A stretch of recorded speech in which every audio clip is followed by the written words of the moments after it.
सो अॼु असां पढ़ूं था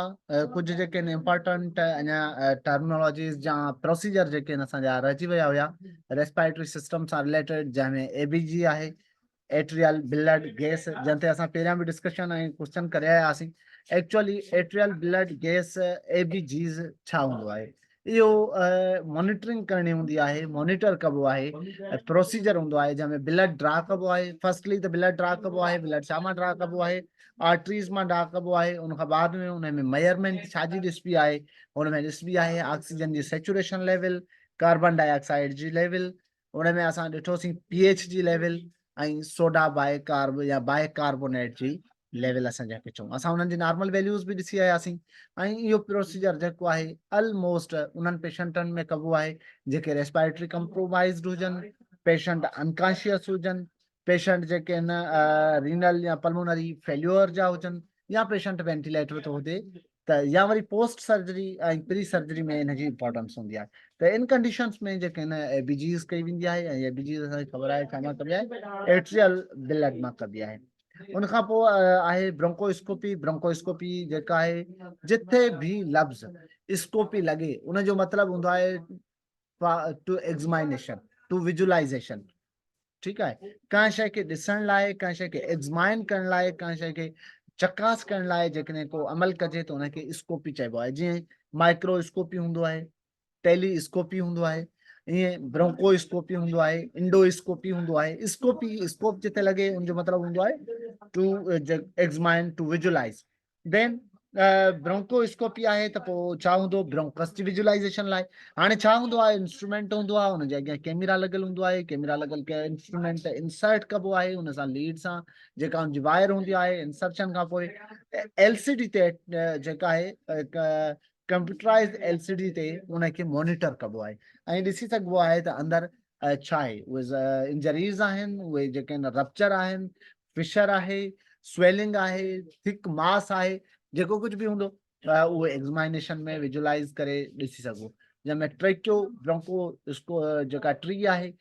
मीन्स ट्रेकिया ऐं ब्रोंका आहे, ब्रोंकस, ब्रोंक्योल, उन्हनि खे जेको आहे ॾिसी सघिजे थो हिकिड़े प्रोसीजर जे थ्रू। ऐं उन प्रोसीजर जो नालो आहे ब्रोंकोस्कोपी। उन में इंस्ट्रूमेंट यूज़ थींदो, उन इंस्ट्रूमेंट जो नालो हूंदो ब्रोंकोस्कोप। ईअं सिटी स्किन जी असां जेका टेक्निक पढ़ी आयासीं ऐं उनखे असां डिस्कस करे आयासीं, छा हूंदी आहे लेरेंजोस्कोप। लेरेंजोस्कोपी लेरेंक्स खे विजुलाइज़ करण लाइ, लेरेंक्स खे इनलाइटेड करण लाइ, एग्ज़ामिनेशन करण लाइ जेको आहे इंस्ट्रूमेंट आहे जेको यूज़ कबो आहे। समटाइम जेके आहिनि जेकॾहिं वॉइस में डिफिकल्टीज़ हूंदी आहे, वॉइस जेको आहे उहो प्रॉपर न हूंदो आहे, या वरी जेका आहे डिफिकल्टी टू स्पीच खे, उन में बि लेरेंजोस्कोपी कबी आहे। ऐं उन खां बाद में जेको आहे लेरेंजोस्कोप हिकिड़ो यूज़ थींदो आहे, जेको तव्हां ॾिठो हूंदो, उहो उन सां छा कबो आहे, इंस्ट्रूमेंट आहे। जॾहिं ईटीटी इंसर्ट करणी हूंदी आहे, इंडोट्रेकियल ट्यूब जेको आहे उहो इंसर्ट करणो हूंदो आहे, तॾहिं बि लेरेंजोस्कोप यूज़ कबो आहे। लेरेंजोस्कोप जेके आहिनि, हाणे त हिकिड़ो पहिरियां मैनुअल हूंदो हो जंहिंमें लाइट हूंदी ऐं उहो इंसर्ट करे उन सां ट्यूबिंग कबी, या विजुलाइज़ करे जेके आहिनि फेरेंक्स खे, लेरेंक्स खे, ट्रेकिया खे, उन सां गॾोगॾु एपिग्लोटिस खे जेको आहे एग्ज़माइन करे सघिबो हुयो। हाणे उन सां गॾु जेको आहे वीडियो लेरेंजोस्कोप जेका आहे जदीद टेक्नोलॉजी में अचे थो। हाणे उन में वीडियो लेरेंजोस्कोप में सेम लाइक लाइट लॻल हूंदी आहे, पर उन लाइट सां गॾु कैमरा लॻल हूंदो आहे। उहो कैमरा खां अॻियां जेको आहे ॿाहिरि जिथां हैंडल आहे जंहिंखां पकड़िजे थो, उन में उते मथे एलसीडी लॻल हूंदी आहे हिकिड़ी। उन एलसीडी ते ॾिसी सघिबो आहे, रिकॉर्ड करे सघिबो आहे। माना पहिरियां त हुन में रिकॉर्ड न करे सघंदो माण्हू, पर हिन में न रुगो एलसीडी ते रुगो विजुलाइज़ करे सघिजे थो वीडियो लेरेंजोस्कोप ते, पर उन ते रिकॉर्डिंग बि करे सघिजे थी। उहा रिकॉर्डिंग जेका आहे फर्दर एग्ज़ामिनेशन में, फर्दर जेका आहे स्टडी लाइ कमु अची सघे थी। त लेरेंक्स कीअं आहे, वोकल कार्ड्स कीअं आहिनि, लेरेंक्स जे अंदरि जेका आहे जॾहिं इंसर्शन कजे थी ईटीटी फॉर वेंटिलेशन, त पेशेंट जो जेको आहे उहो बिल्कुलु क्लियर इमेज जेको आहे 2-4 माण्हू बि मथां बीह करे ॾिसी सघनि था त अंदरि कीअं आहे। हुनमें ईअं हूंदो त हिकु ई माण्हू जेको इंसर्ट करे थो इंडोस्कोप, उहो ई माण्हू विजुलाइज़ करे ॾिसी सघंदो हुयो, पर जॾहिं LCD ॿाहिरि हिकिड़ी लॻियल आहे, अच्छा उन LCD में एक्सटेंशन लीड लॻाए मेन LCD ते बि ॾिसी सघिजे थो त जेको आहे वोकल कार्ड कीअं आहे, लैरिंग्स कीअं आहे, हुनजी स्कोपी करे सघिजे थी। उनखां अलावा लंग बायोप्सी असां पढ़ी आयासीं, ऑटोप्सी एंड बायोप्सी। ऑटोप्सी में छा पियो थिए त जेके डेड टिश्यू आहिनि उन्हनि जी जेकॾहिं एग्ज़ामिनेशन कजे, उन्हनि जी जेका स्टडी कजे त उनखे चइबो ऑटोप्सी। ऐं जेकॾहिं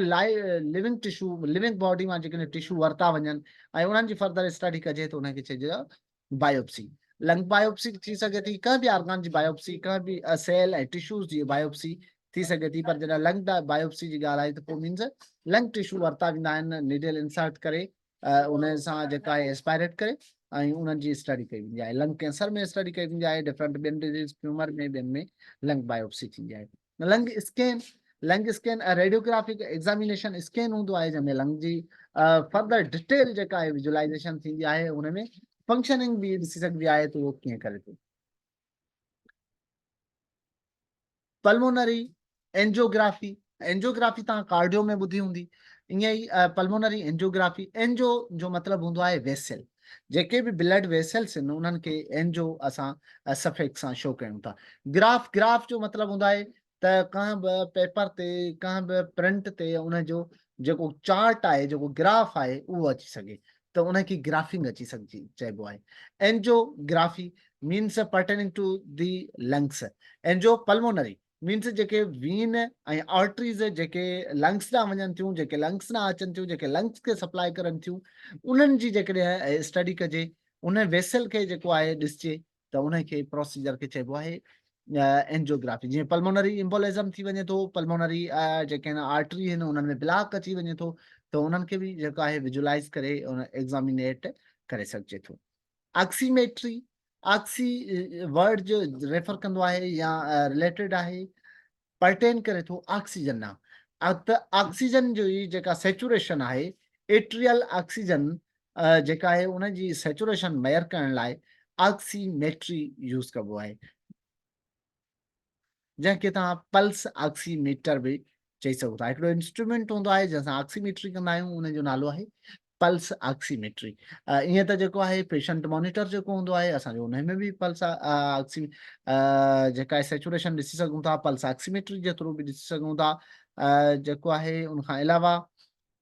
पल्मोनरी फंक्शनिंग टेस्ट जी जेकॾहिं असां ॻाल्हि कयूं, PFT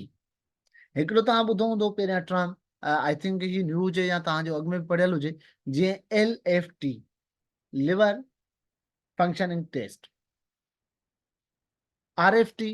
रीनल फंक्शनिंग टेस्ट, ईअं ई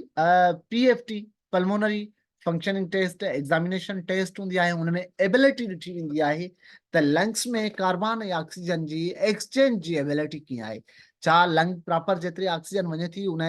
कार्बन डाइऑक्साइड उन में कन्वर्ट थी एक्सपायरेशन ऐं इंस्पायरेशन प्रॉपर थिए थी, या उनजो रेजिडुअल जेको आहे कैपेसिटी जेका आहे उनखां वधीक कार्बन या ऑक्सीजन उहो रिटेन करे थो बॉडी में। केपनिया थिए थो, हाइपर केपनिया मीन्स कार्बन डाइऑक्साइड जी जेका आहे लेवल इंक्रीज थिए थी पेशेंट में, उहा असांजूं एबेजीज़ में बि हुन जूं जेके न असां ॾिसी सघूं था हुनमें। उनखां अलावा स्पायरोमेट्री, स्पायरोमेट्री इंस्ट्रूमेंट हुयो, असां उहो पढ़ी आयासीं, हुनमें बि उन बि इनहेल ऐं एक्सहेल करण जो अमाउंट खे जेको आहे पेशेंट खे इनहेल कराइबो आहे ऐं जेको आहे एक्सहेल कराए उनजी कैपेसिटी ॾिठी वेंदी आहे। उनमें बॉल हूंदा आहिनि, उनमें जॾहिं पेशेंट इनहेल कंदो आहे त ऐं एक्सहेल कंदो आहे त उनजे प्रेशर खे मेयर कबो आहे त छा उहो पेशेंट जी प्रॉपर जेका आहे जेका कैपेसिटी आहे, जेका नॉर्मल वैल्यू आहे उहा मेयर अचे थी या नथी अचे। उनमें उनखे चवंदा आहियूं स्पायरोमेट्री। ऐं स्पायरोमीटर जेको आहे हिकिड़ो इंस्ट्रूमेंट हूंदो आहे, हुन बाल टे जेके आहिनि उनमें क्यूब हूंदा आहिनि, उन ते जेको आहे वन पफिंग हूंदी आहे, उन पफ में उहो असां उनमें तव्हां जेकॾहिं रिवाइल कंदो या जेका आहिनि ॾिसंदो पोइ जेको असां लेक्चर कयो हुयो इंस्ट्रूमेंट वारो, त उनमें तव्हांखे ज़रूरु उनमें इमेज सां गॾु मौजूदु हूंदो। उनखां अलावा ventilation perfusion ratio VQ, the ratio of pulmonary alveolar ventilation जेकॾहिं pulmonary alveoli सेक असां कल पढ़ियासीं त उन में alveoli उन सेक्स में उन्हनि गोथरियुनि में जेका एक्सचेंज थिए थी परफ्यूजन जंहिंखे असां चऊं था pulmonary perfusion त उनखे या रेस्पिरेटरी परफ्यूजन त उते उहा एक्सचेंज प्रॉपरली कैपिलरीज़ मां कार्बन जेको आहे उहो ॿाहिरि निकिरे थो ऑक्सीजन उनजे इंसर्ट थिए थी ऐं उहा जेका आहे पूरी बॉडी ताईं पहुचे थी। हाणे कल हिकिड़ो क्वेश्चन हुयो शायदि अॼु त मां चेक कयां थो तव्हांखे रिज़ल्ट बि जेका आहे उहो मोकिलियां थो उनमें कुझु मां ॾिठा हुया त ग़लति कयो हुयो त हिकिड़ी हुई इंटरनल जेका आहे रेस्पायरेशन बि हुई एक्सटर्नल रेस्पायरेशन। एक्सटर्नल जेका आहे उहा लंग्स ऐं इन्वायरमेंट जे बिटवीन थिए थी पर लंग्स ऐं जेका आहिनि टिश्यूज़ जे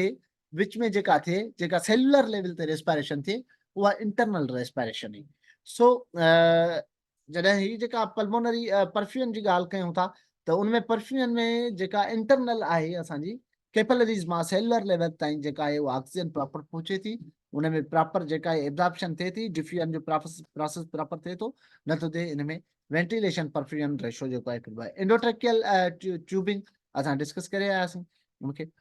थोरेसेंटेसिस असां डिस्कस कयोसीं कल ऐं उन ते क्वेश्चन बि कयोसीं त उन में सर्जिकल पंचर कयूं पिया जंहिंखे चेस्ट ट्यूब चओ पिया या चेस्ट ड्रेन चऊं पिया जंहिंमें एस्पायरेट कबो आहे त फ्लूइड एस्पायरेट कजे अच्छा उहो रुगो न रुगो ट्यूब जे थ्रू पर उहो जेको आहे असां एग्ज़ामिनेशन में सिरिंज में बि जस्ट करे सघूं था छो for the examination purpose thoracentesis या वरी असां ड्रग जेके आहिनि असांखे उनमें कुझु एंटीबायोटिक हूंदियूं आहिनि कुझु पैथोजन लाइ जॾहिं असां कल्चर एंड सेंसिटिविटी करायूं था त उनमें कुझु अहिड़ियूं हूंदियूं आहिनि ड्रग जेके उनमें ॾिबियूं आहिनि उनमें मेम्ब्रेन्स में ॾिबियूं आहिनि त जीअं असां CSF में बि कुझु ड्रग्स ॾींदा आहियूं त उहे ड्रग जेके आहिनि इंजेक्शन लॻाई वेंदी आहे प्लूरल कैविटी में प्लूरल मेम्ब्रेन जे अंदरि त उनखे बि थोरासेंटेसिस चई सघिजे थो। पंचर आहे हिकिड़ो चेस्ट वाल कंहिंखे चऊं था जेके प्लूरल स्पेस आहे उनखे चेस्ट वाल चऊं था या जेको आहे एक्स्ट्रा पल्मोनरी चऊं था उनमें या बायोप्सी जे पर्पज़ लाइ जीअं असां ॻाल्हि कईसीं त लंग जेके बायोप्सी कजे त बायोप्सी जे पर्पज़ लाइ बि हिकिड़ी फाइन नीडल एस्पायरेशन कबो आहे। फाइन नीडल एस्पायरेशन लाइ सिरिंज जेका आहे इंसर्ट कई वेंदी आहे थोरासेंटेसिस उन प्रोसीजर खे बि चवंदासीं ऐं एस्पायर करे उतां टिश्यू ऐं जेको आहे फ्लूइड वरितो वेंदो आहे ऐं जंहिंजी फर्दर स्टडी कराई वेंदी आहे। थोरेक्टॉमी में ओपनिंग कबी आहे सोराख ठाहिबो आहे थोरेक्टॉमी आहे ड्रेन ट्यूब जेको लॻायूं था ऊटॉमी जिथे बि लफ़्ज़ लॻे हुनजो मतिलबु आहे त ओपनिंग करणु ओपनिंग उहा वरी बंदि बि करे सघिजे थी ऐं जेकॾहिं इक्टॉमी किथे लफ़्ज़ अचे थो ई सां इक्टॉमी ECTO OMY त इक्टॉमी जो मतिलबु आहे टू रिमूवल उहो रिमूवल पार्शल हुजे या टोटल हुजे। ट्रेक्योस्टॉमी तव्हां ॾिठो हूंदो कुझु पेशेंट जंहिंजा माउथ जो जेको आहे फेरेंक्स जो इशू हूंदो आहे उहो रेस्पायरेशन उनजी न थी सघंदी आहे त उनखे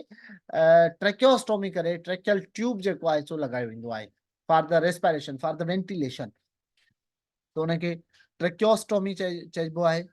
पेरानेज़ल साइनसिस असां डिस्कस करे आयासीं उनखे डिटेल जी ज़रूरत न आहे उन ते जस्ट एतिरा ई क्वेश्चन ईंदा आहिनि। हाणे असांजी कुझु डिज़ीज़िस आहिनि जिन खे असां डिस्कस कंदासीं ऐं मोस्ट असांजी कोशिशि हूंदी जेको पहिरियों असांजो प्रोसेस रहियो जंहिंमें असां स्टडी कंदा हुआसीं ॾाढो असां स्लो प्रोसेस में स्टडी कंदा हुआसीं उन्हनि ते ब्रीफ डीप डिस्कस कंदा हुआसीं पर छाकाणि त काफ़ी शयूं अहिड़ियूं आहिनि जेके असां रिपीटेडली असां वटि रिपीट थियनि थियूं असां ॾिसूं था त उन में रिपीटेशन केतिरी आहे तव्हां पाण ई नोट कंदा हूंदव त काफ़ी क्वेश्चन जेके आहिनि उहे असांजा रिपीट थियनि था हाणे ऐं उन करे असां थोरो फास्ट हलंदासीं ऐं फास्ट असांखे हलणो आहे हीअं छो त असांजा जेके बि शयूं आहिनि उहे बि कवर अप करे वठूं ऐं असांजूं काफ़ी शयूं जेके पढ़ियल आहिनि असांखे इज़ीली अंडरस्टैंड हाणे थी वेंदियूं हुजूं त COPD chronic obstructive pulmonary disease chronic obstructive pulmonary disease हाणे हिकु त क्रॉनिक आहे ॿियो ऑब्स्ट्रक्टिव आहे मीन्स पल्मोनरी जेका ट्रैक्ट आहे उनमें ऑब्स्ट्रक्शन पैदा करे थी रुकावट पैदा थिए थी त इहा ग्रुप आहे हिकिड़ो लंग्स कंडीशन जो जंहिंमें ब्रीथिंग डिफिकल्टीज़ थिए थी हाणे हिन में एम्फीसेमा थींदो आहे डैमेज टू एयर सेक जेके आहिनि लंग्स जा क्रॉनिक ब्रोंकाइटिस थींदो आहे long term inflammation of Airways थींदो आहे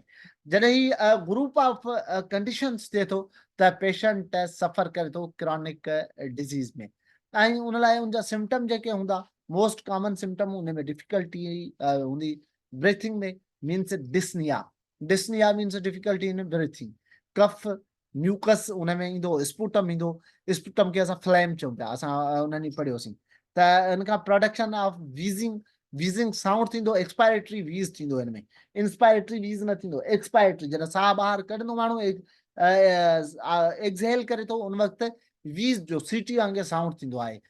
it is caused by long term exposure to irritant, भला इन जो काज़ेटिव एजेंट चवंदा आहिनि परसिस्टेंटली, जेकॾहिं उनखे ब्रोंकाइटिस रहे, एम्फीसीमा रहे या एयरवे ऑब्स्ट्रक्शन रहे त उन पेशेंट खे, या इरिटेंट गैसेस में को माण्हू कमु करे थो, पार्टिकुलर का मैटर में करे थो। Cigarette smoking is the one of the major cause of COPD।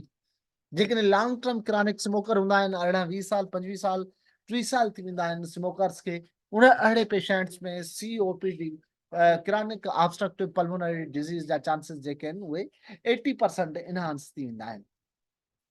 उनखां बाद में अस्थमा, अस्थमा ते क्वेश्चन जेके आहिनि मुख़्तलिफ़ टेस्ट में रिपीट थियनि था। अस्थमा में एक्चुअली छा थींदो आहे? अस्थमा रिवर्सिबल डिज़ीज़ आहे। कुझु डिज़ीज़ अहिड़ियूं हूंदियूं आहिनि जेके इरिवर्सिबल हूंदियूं आहिनि, माना हिकु दफ़ा थियूं त उहे ख़तमु न थींदियूं आहिनि। अच्छा, तव्हां कुझु माण्हू कंफ्यूज़ थींदा आहिनि त अस्थमा त माण्हू खे छॾींदी कोन्हे, लाइफ टाइम हूंदी आहे या रिवर्सल कीअं थी? रिवर्सल जो मतिलबु इहो आहे त अस्थमा जो अटैक थींदो आहे। Asthma is the episodic attacks of cough और डिस्निया। एपिसोड थींदा आहिनि ऐं हिन जा एपिसोड जा अटैक थींदा आहिनि। फॉर एग्ज़ाम्पल जेके ट्रिगरिंग इन जा फैक्टर आहिनि, उन फैक्टर जे ट्रिगर करण जे करे, स्टिमुलस करण जे करे जेको रेस्पिरेटरी ट्रैक्ट आहे उन में एलर्जिन ऐं म्यूकस जेका आहे उहा इनहांस थी वेंदी, रेस्पिरेटरी ट्रैक्ट में स्वेलिंग थी वेंदी, अंदरि जेका इंफ्लामेशन थी वेंदी ऐं उन इंफ्लामेशन जी कंडीशन जे करे डिफिकल्टी इन ब्रीथिंग थींदी। पर जेकॾहिं पेशेंट खे जेके आहिनि ब्रोंको डायलेटर हुजनि, नेबलाइज़ेशन कजे पेशेंट खे, देन पेशेंट जेको आहे या स्टेरॉइड ॾिजनि थियूं त पेशेंट रिलैक्स थी वञे थो ऐं रिवर्स थी वञे थी, मीन्स उहा डिज़ीज़ जेका आहे वरी उन जा सिम्टम जेके आहिनि सबसाइड थी वञनि था। वरी जेकॾहिं को ट्रिगरिंग आहे, फॉर एग्ज़ाम्पल का माण्हू खे धुएं जे करे जेको आहे सो एलर्जिन थिए थी, का माण्हू खे जेको आहे परफ्यूम खां थिए थी, का माण्हू खे का इंडस्ट्री में कमु करण खां थिए थी, मुख़्तलिफ़ उन जा पॉज़िटिव जेके आहिनि फैक्टर्स आहिनि, त उन्हनि माण्हुनि खे उन मां थींदी, मीन्स रिवर्स थींदी, वरी थींदी, वरी उहा थींदी, एपिसोड थींदा। उनमें छा थींदो आहे? अस्थमा में बि उन जा जेके आहिनि डिस्निया थींदी आहे मेनली, देन कफ थींदी आहे, शॉर्ट ब्रीथ थींदी आहे, ARDS थींदी आहे, टेकीपीनिया थींदो आहे, विज़लिंग साउंड, वीज़ साउंड जेको आहे उहो थींदो आहे, वेन ब्रीथ आउट मीन्स एक्सेलेशन ते शॉर्टनेस ऑफ ब्रीथ थींदी आहे। SOB जेको आहे उहो कॉमनेस्ट सिम्टम आहे अस्थमा जो। ॿिया जेके उनमें थींदा आहिनि, शॉर्टनेस ऑफ ब्रीथ सां चेस्ट टाइटनेस थींदो आहे। अस्थमा जो पेशेंट जॾहिं उनखे सीवियर डिफिकल्टीज़ थींदी आहे, घणी तकलीफ़ थींदी आहे, त उन पेशेंट खे पेशेंट पंहिंजी छातीअ ते ज़ोर सां मुठ भिकुड़े ऐं धक हणंदो आहे, छाकाणि त जेको उनजो ब्रोंकाई ट्यूब आहे, जेको ब्रोंकस आहे, उन में कंस्ट्रक्शन थींदी आहे ऐं सम टाइम उन में जेको आहे स्पास्मोडिक अटैक बि पवंदा आहिनि। स्पास्मोडिक अटैक्स जे करे पेशेंट पाण खे धक हणंदो आहे त जीअं उहो थोरो रिलैक्स फील करे। सो इहे हुनजा आहिनि, ॿ हुनजा फैक्टर थियनि था अस्थमा जा, जंहिंखे ॿ टाइप बि चई सघो था, एक्सट्रेंसिक ऐं इंट्रेंसिक। इंट्रेंसिक ऐं एक्सट्रेंसिक में छा फ़र्क़ु हूंदो आहे? एक्सट्रेंसिक मां वर्ड मां ई ज़ाहिर आहे एक्स्ट्रा, मीन्स एक्स्ट्रा बॉडी खां ॿाहिरां, ॿाहिरियां जेके फैक्टर हुजनि उहे उन ते अटैक कनि, उन्हनि जो थिए। फॉर एग्ज़ाम्पल पोलिन आहे, जेके ॿूर थींदा आहिनि, पोलिन जेके आहिनि उहे उन्हनि जो थिए, ख़ुशबू मां थिए,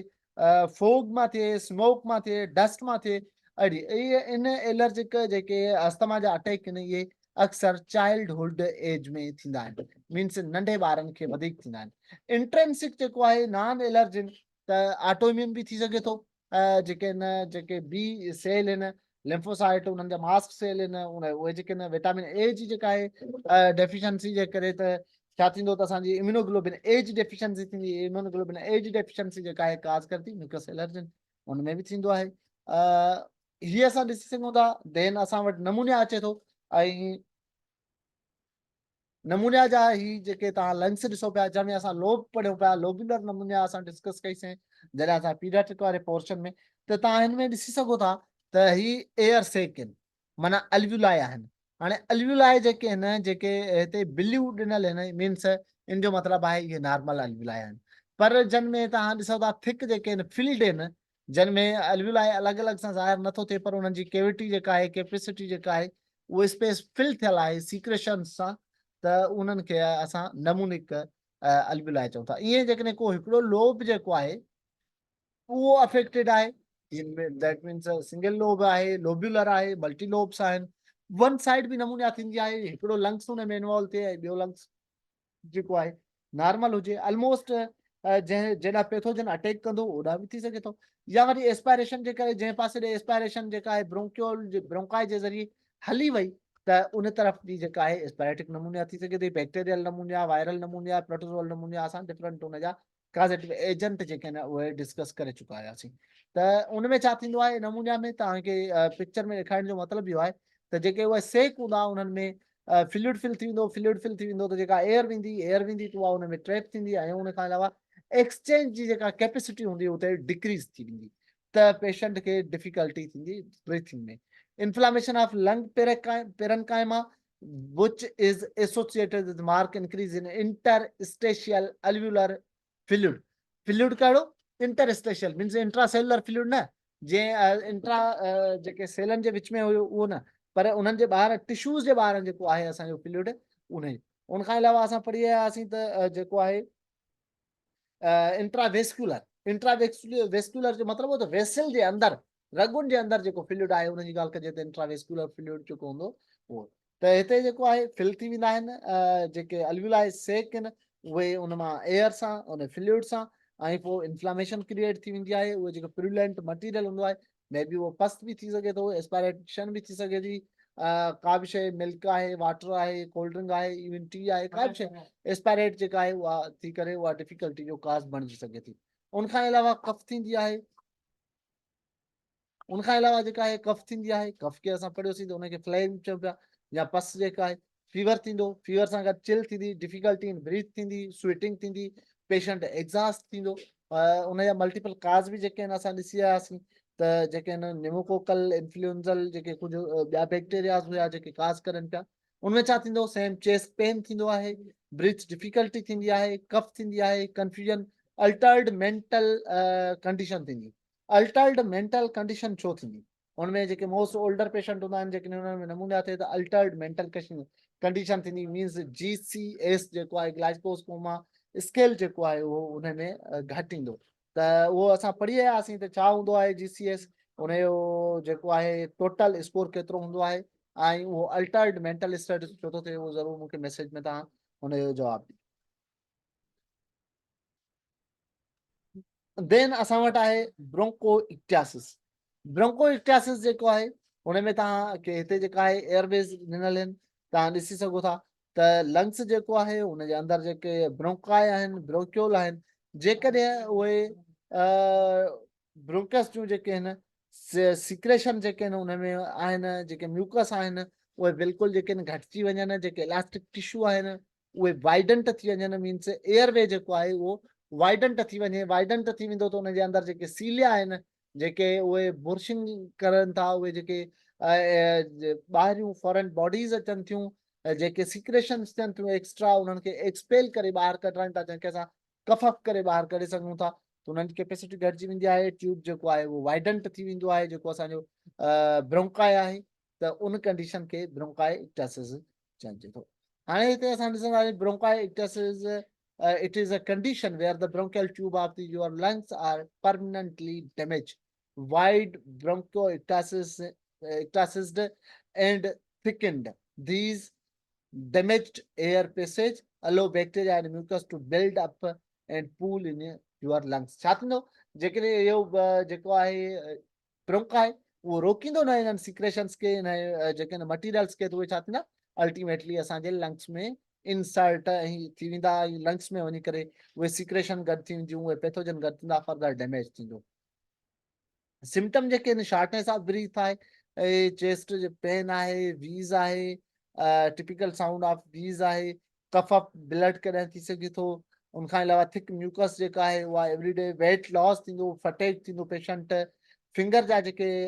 फिंगर नेल्स आहिनि टॉय नेल आहिनि उहे कल्पिंग थींदा कल्प छा थींदो आहे जेकॾहिं उनखे तव्हां मयर कंदो त उनजी जेका स्किन आहे नेल खां पोइ उहो ऐं लंग जेको नेल आहे उहो नेल वधीक मथे उभरियल हूंदो उन स्किन खां। हींअर तव्हां पंहिंजे फिगर का बि सिधी करे हुन ते जेकॾहिं एग्ज़ामाइन करे ॾिसंदव का बि शइ रखी ॾिसंदव नेल ते त उहा तव्हांजी स्किन जेका नेल खां जितां फुटे थो नेल तव्हां स्किन आहे उन ते बिल्कुलु बराबरि पवंदी अटैच थींदी। पर जॾहिं तव्हां उन में ॾिसंदव क्लब वारे में त उनजा जेके नेल हूंदा उहे तव्हांखे लॻंदा वधीक सुगल आहिनि, उहे मथे आहिनि ऐं उहे तव्हांजी जेका रखो था उते का बि शइ मथां स्केल हुजे को सन्हो पेज हुजे तव्हांखे हुन में फ़र्क़ु महसूसु थींदो त नेल ते जॾहिं टच कंदो त उहो तव्हांजे स्किन ते टच न थींदो पर हुन में स्पेस हूंदो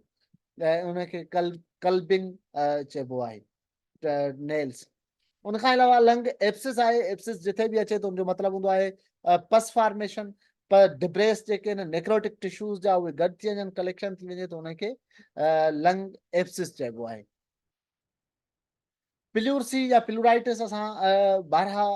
केतिरा ई दफ़ा उनखे डिस्कस करे आया आहियूं त पिल्यूरल मेम्ब्रेन जेका आहे उन पिल्यूरल मेम्ब्रेन जी इंफ्लामेशन थी वञे इंफेक्शन थी वञे उनमें स्वेल थी वञे त उनखे जेको आहे चइबो आहे वर्सनिंग ब्रीथिंग डिफिकल्टीज़ अल्टीमेटली थींदियूं आहिनि, पेन थींदो आहे ऐं उहो पेन जेको हूंदो आहे उहो नाइफ लाइक पेन थींदो, उहो पासे में जेके एक्सियल मिड लाइन आहे उन में ईअं लॻंदो त का शइ चुभे थी, जेको पेन पए थो उहो चुभे थो। शोल्डर पेन थींदो आहे, फीवर थींदो आहे, चिल थींदी आहे, बेक पेन थींदो आहे, कफ थींदी आहे पिल्यूर्स में। पिल्यूरल इफ्यूजन छा हूंदो आहे? पिल्यूरल इफ्यूजन जो मतिलबु आहे त पिल्यूरल जेका मेम्ब्रेन आहे विज़रल ऐं पेराइटल हुन जे विच में जेका आहिनि वाटर जेको आहे या फ्लूइड जेको आहे एक्सेसिवली अमाउंट में उनमें फिल थी वञे त उनखे पिल्यूरल इफ्यूजन चइजे थो। एम्पाइमा, एम्पाइमा पायोथोरेक्स बि एम्पाइमा खे चइबो आहे जेकॾहिं किथे अचे अथव the term pyothorax is related to the empyema and collection of pus in the space between the lungs and inner surface of the chest wall or pleural space is known as empyema or pyothorax. Pyo means pus. Emphysema, a disorder affecting the alveoli, tiny air sac of lungs. The transfer of oxygen, carbon dioxide in lungs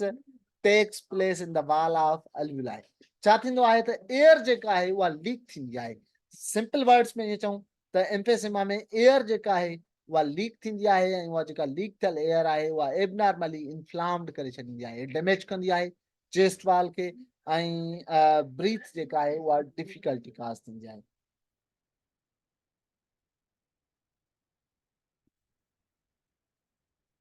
bronchitis, bronchitis बि असांजे ॿारहा जेको आहे सो discuss थी चुको आहे, हींअर बि असां हुनखे डिस्कस करे आयासीं पोयां त हुन में ब्रोंकाइटिस में छा थिए पियो ऐं ब्रोंकाइटिस में छा थिए थो। ब्रोंकाइटिस में इंफ्लामेशन इन्फेक्शन थी वञे थी that lead to the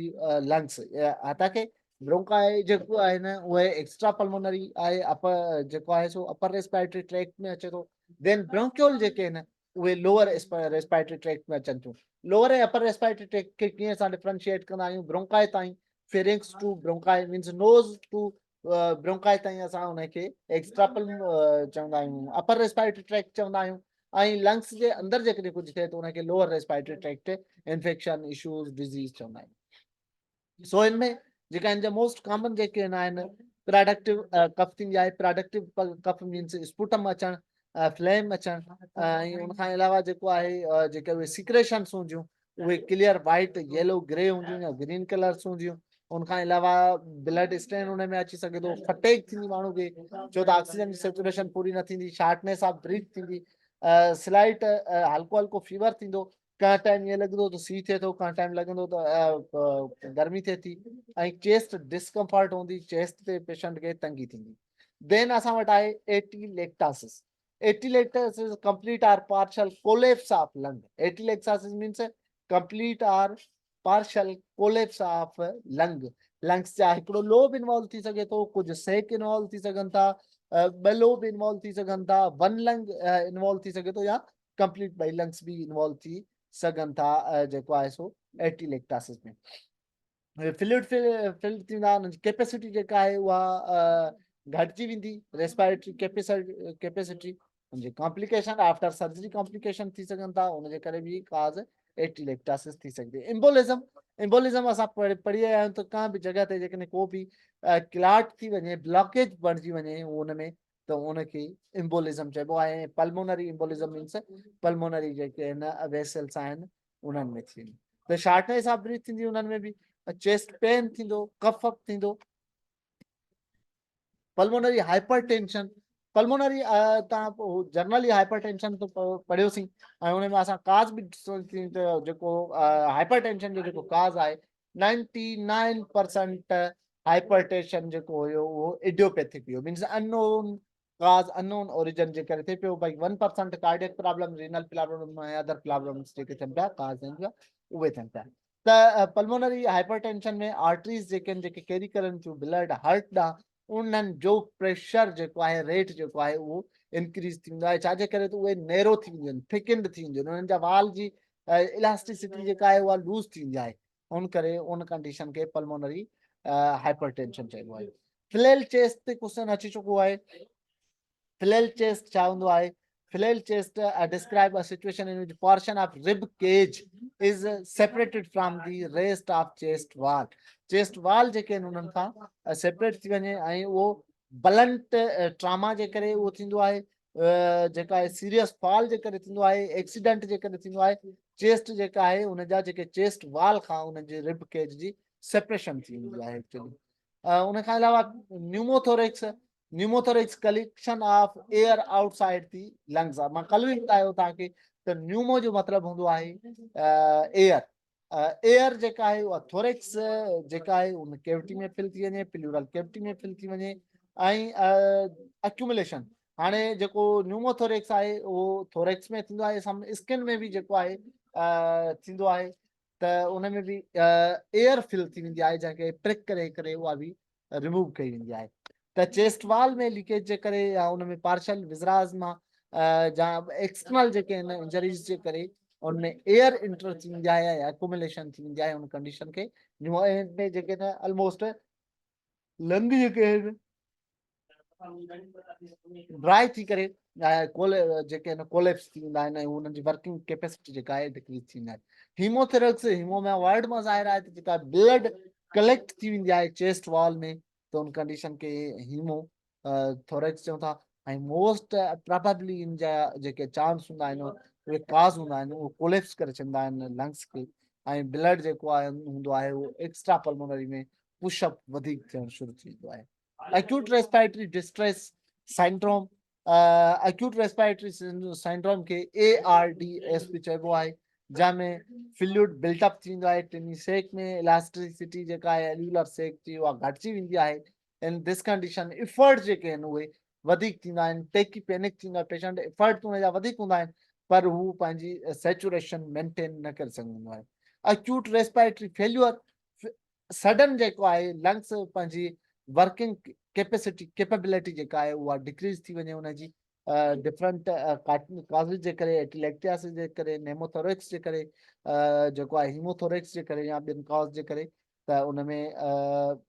oxygenation level जेका आहे, वेंटिलेशन या मेटाबॉलिक रिक्वायरमेंट जेका आहे रेस्पिरेटरी सिस्टम जी उहा पूरी न थी सघंदी आहे, ऐं इन कंडीशन खे चइबो आहे अक्यूट रेस्पिरेटरी फेल्यूअर। ऐं क्रॉनिक रेस्पिरेटरी फेल्यूअर में एपिसोड्स थींदा रहनि एक्यूट जा, देन उहे रिवर्सिबल न थिए ऐं सिर्फ़ु जॾहिं जेका आहे